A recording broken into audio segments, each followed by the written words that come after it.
Welcome back my YouTube family and all student. तो कैसे हैं स्टूडेंट? आई होप सभी बहुत अच्छे से होंगे और सभी बहुत अच्छे से तैयारी भी कर रहे होंगे।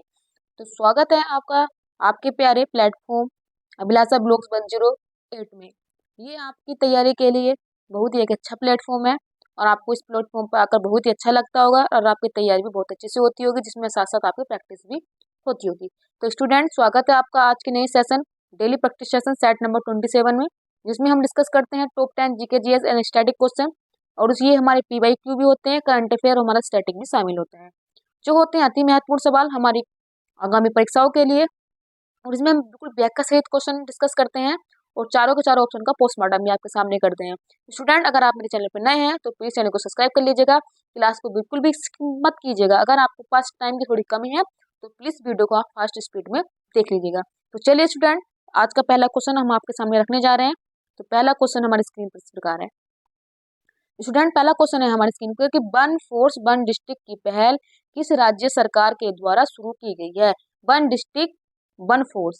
स्टूडेंट, इस क्वेश्चन की फॉर्म को समझते हुए आपको एक क्वेश्चन और याद आ रहा होगा कि वन डिस्ट्रिक्ट वन प्रोडक्ट की भी शुरुआत की गई थी उत्तर प्रदेश सरकार के द्वारा। तो ये उसी के बेस पर सरकार द्वारा वन फोर्स वन डिस्ट्रिक्ट की शुरुआत की गई है।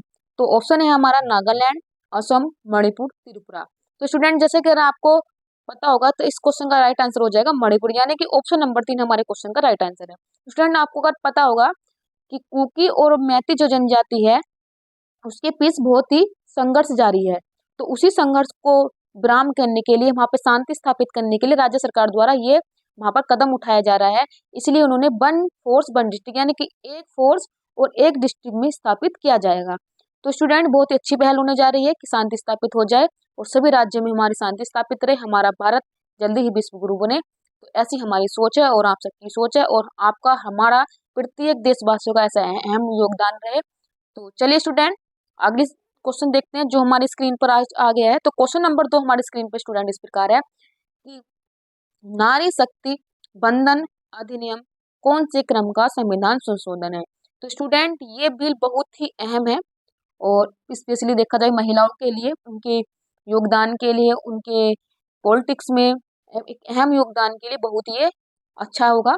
तो स्टूडेंट, आपको पता होगा कि हमारे भारत में नई विधानसभा को, जो हमारी पार्लियामेंट है, उसको स्थापित किया गया है और उसी में ही ये पहला बिल पारित किया गया था। और ये बिल रखा गया था हमारे वर्तमान कानून मंत्री अर्जुन राम मेघवाल जी के द्वारा। तो ये कौन से नंबर का संविधान संशोधन है, वही हमको इसको ऑप्शन में बताना है। तो 101वां संविधान संशोधन, 105वां कॉन्स्टिट्यूशन अमेंडमेंट एक्ट, 106वां कॉन्स्टिट्यूशन अमेंडमेंट एक्ट या 104वां कॉन्स्टिट्यूशन अमेंडमेंट एक्ट। तो स्टूडेंट, ये हमारे क्वेश्चन का राइट आंसर हो जाएगा 106वां कॉन्स्टिट्यूशन अमेंडमेंट एक्ट। तो स्टूडेंट, अगर आपको मालूम होगा कि अगर आपसे पूछेगा कौन से नंबर का विधेयक है, अधिनियम है, तो 106वां कॉन्स्टिट्यूशन अमेंडमेंट है। अगर आपसे पूछेगा कि विधेयक कौन से नंबर का है, तो विधेयक है 128वें नंबर का। स्टूडेंट, आपको मालूम होगा विधेयक वो होता है जिस पर राष्ट्रपति अपने साइन नहीं करता है, तब तक वो विधेयक कहलाता है। और जब वो लोकसभा, राज्यसभा और राष्ट्रपति द्वारा उस पर साइन कर दिए जाते हैं तो वो विधेयक अधिनियम बन जाता है। तो स्टूडेंट, ये सारी बात आपके सामने क्लियर हो गई होगी। चलिए बढ़ते हैं आज के थर्ड क्वेश्चन पर, जो हमारी स्क्रीन पर इस प्रकार है। स्टूडेंट, क्वेश्चन नंबर 3 है कि दंत चिकित्सक द्वारा किस दर्पण का उपयोग किया जाता है? स्टूडेंट, अगर आपको मालूम होगा कि जो दंत चिकित्सक होता है उसके पास एक छोटी सी छड़ होती है और उसमें छोटा सा यहाँ पर लेंस लगा हुआ होता है और ये इस लेंस को हमारे दांतों के अंदर, यानी हमारे मुंह के अंदर डालता है और उससे जांच करता है कि कहाँ पर क्या है। क्योंकि आपको पता होगा जो हमारे दांत होते हैं बहुत ही छोटे होते हैं और इनमें जो भी प्रॉब्लम होती है वो छोटी सी प्रॉब्लम होती है, उसको बड़ा करके देखने के लिए इस लेंस का यूज किया जाता है। तो चलिए स्टूडेंट, देखते हैं वो कौन सा दर्पण है या कौन सा मिरर है। तो ऑप्शन है हमारे अवतल दर्पण, उत्तल दर्पण, गोलीय दर्पण या समतल दर्पण। तो स्टूडेंट, ये हमारे क्वेश्चन का राइट आंसर हो जाएगा, ये अवतल दर्पण का इस्तेमाल किया जाता है। अवतल दर्पण की जो इसकी खासियत होती है, इसको बोलते हैं, ये अवतल दर्पण जो होता है, ये होता है, ये जो होती है ना, क्या बोलते हैं, प्रकाश को अपने अंदर समाहित कर लेते हैं, इसीलिए इसको बोलते हैं अभिसारी। अभिसारी इसको, इस लेंस की जो छंबो होती है, क्वालिटी, इसको अभिसारी बोलते हैं। ये सारे प्रकाश को एक जगह संकुचित कर देता है। और अवतल दर्पण जो होता है, इसको ये निगेटिव में, इसकी जो वो होती है निगेटिव में इसको रखा जाता है। और स्टूडेंट, ये हमारे क्वेश्चन हमारे सामने डिस्कस हो गया और आपको बहुत अच्छे से समझ में आ गया होगा। और इसको इंग्लिश में अगर देखा जाए तो इसकी इंग्लिश में कॉन्वेक्स लेंस भी बोला जाता है। तो चलिए स्टूडेंट, ये क्वेश्चन आपके सामने क्लियर हो गया है और आपको क्वेश्चन भी समझ में आ गया होगा।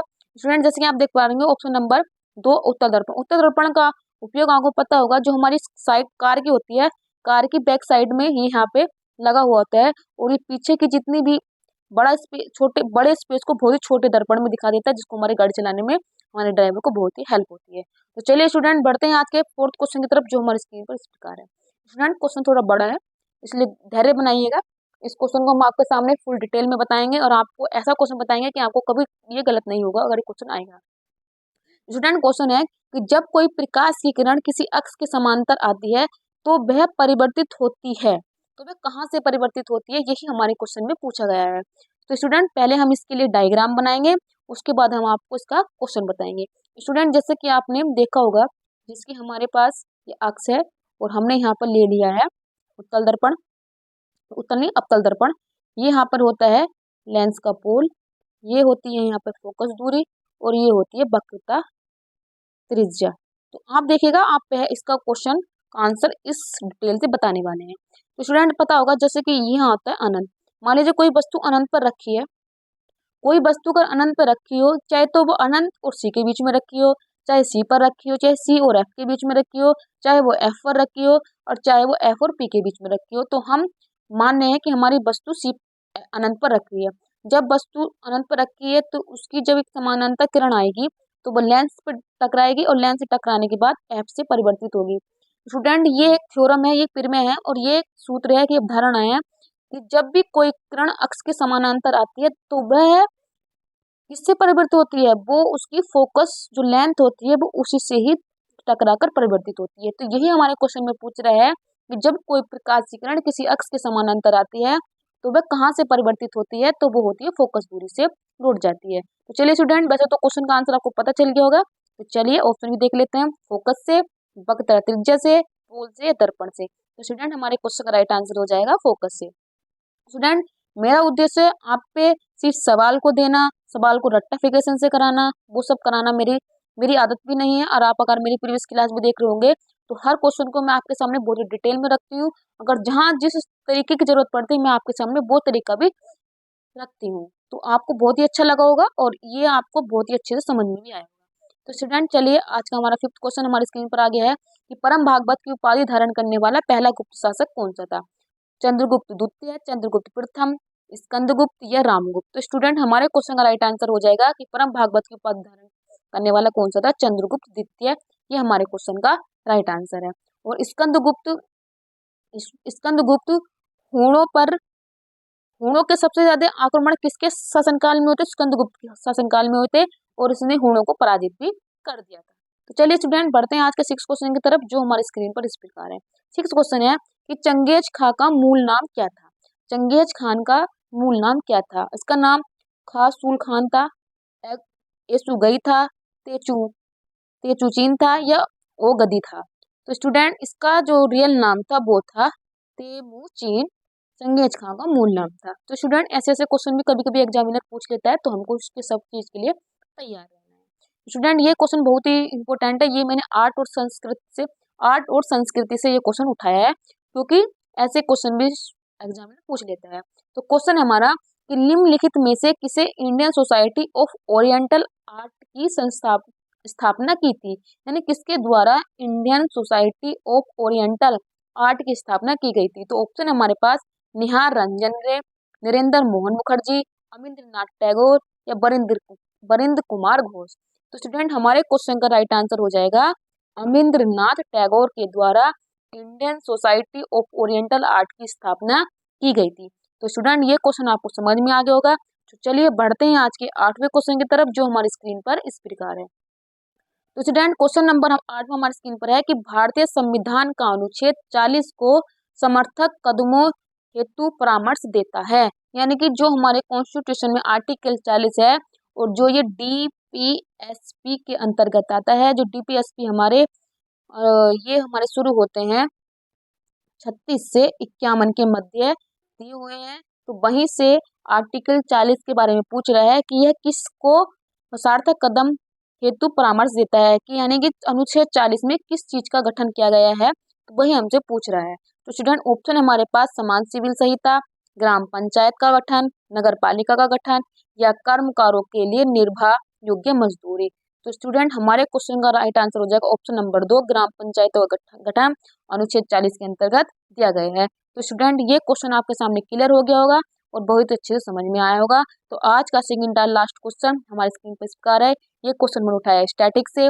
क्वेश्चन है कि भारत में आधे से अधिक सोयाबीन का उत्पादन प्राप्त होता है कहाँ से, यानी कि ऐसा कौन सा राज्य है जिसमें आधे से अधिक सोयाबीन को उत्पादन किया जाता है। तो स्टूडेंट अगर मैं आपको सामने एक हिंट रखूं तो उस राज्य को हम सोया प्रदेश भी बोलते हैं, सोया प्रदेश बोलते हैं। साथ में उसे नदियों का मायका भी बोला जाता है, उसको टाइगर स्टेट भी बोला जाता है। तो बहुत सारे उस राज्य के उपनाम है और उसको भारत का मध्य मध्य में रहता है तो उसको मध्य प्रदेश भी बोलते हैं। देखिए मैंने आपके सामने ऑप्शन भी बता दिया है, बहरहाल कोई नहीं, हम ऑप्शन में पढ़ेंगे।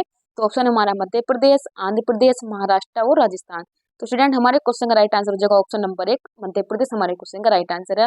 स्टूडेंट अगर पूछा जाएगा कि वर्ल्ड में सबसे ज्यादा सोयाबीन का उत्पादन कहाँ होता है तो वर्ल्ड में अगर आएगा तो यूएसए हमारे क्वेश्चन का राइट आंसर हो जाएगा। और अगर भारत में पूछेगा तो मध्य प्रदेश हमारे क्वेश्चन का राइट आंसर हो जाएगा।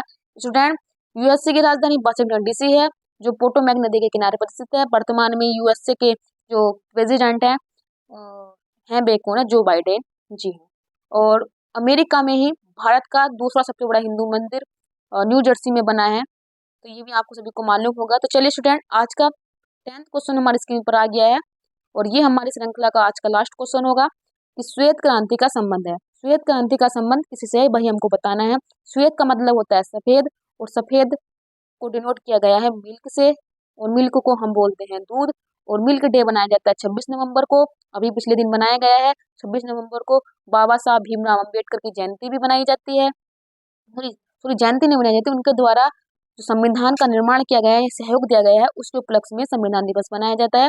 भीमराव अम्बेडकर जी की जो जयंती बनाई जाती है वो 14 अप्रैल को बनाई जाती है भीमराव अम्बेडकर जी की जयंती। और वो प्रारूप समिति के अध्यक्ष भी थे और उन्होंने बहुत ही अमूल्य योगदान हमारे भारत के लिए दिया है और सदा हमारे स्वर्ण इतिहास में उनका नाम अमर रहेगा। चलिए स्टूडेंट अब हम पढ़ लेते हैं अपने ऑप्शन कि अंडा उत्पादन, दुग्ध उत्पादन, गेहूं उत्पादन या मछली उत्पादन। तो स्टूडेंट हमारे क्वेश्चन का राइट आंसर हो जाएगा ऑप्शन नंबर 2, दुग्ध उत्पादन में श्वेत क्रांति का संबंध है। तो स्टूडेंट कैसी लगी आपको क्लास? लास्ट में आप सभी के लिए छोटा सा मैसेज होता है कि thank you so much all student. जितने भी बच्चों ने लास्ट तक क्लास देखी उन सभी के लिए thank you so much. Subscribe my YouTube channel and support my YouTube channel. Channel का हमारे नाम है अभिलाषा ब्लॉग्स 108। स्टूडेंट अगर आपको क्लास और कंटेंट अच्छा लग रहा है और मेरे समझाने का तरीका भी आपको पसंद आ रहा है तो प्लीज स्टूडेंट क्लास को जरूर सब्सक्राइब कर लीजिएगा, क्लास को देखिएगा, शेयर भी कीजिएगा और अपना साथ यूं ही बनाए के रखिएगा। तो स्टूडेंट चलिए मिलते हैं अगले सेशन में। अगर और अगला सेशन हमारा और भी अच्छा होगा और भी अच्छे रखने की हम उम्मीद करेंगे। अगर आपने कल की क्लास नहीं देखी है, कल आज हमने संडे स्पेशल क्लास की थी कल, तो आप वो भी जाकर के देख लीजिएगा। उसमें टॉप पूरे सप्ताह का विश्लेषण है और उसमें टॉप 20 हमने क्वेश्चन रखे हैं जिसमें हम पूरे सप्ताह के जो इम्पोर्टेंट क्वेश्चन है वो सब मैंने शामिल कर दिए हैं और बहुत ही अच्छे से आपके अपनी डिटेल में बताया, आप सबके सामने रखा है। तो स्टूडेंट प्लीज चैनल पे बने रहिएगा, सब्सक्राइब जरूर कर लीजिएगा। मिलते हैं आपको अगले सेशन में। Thank you so much.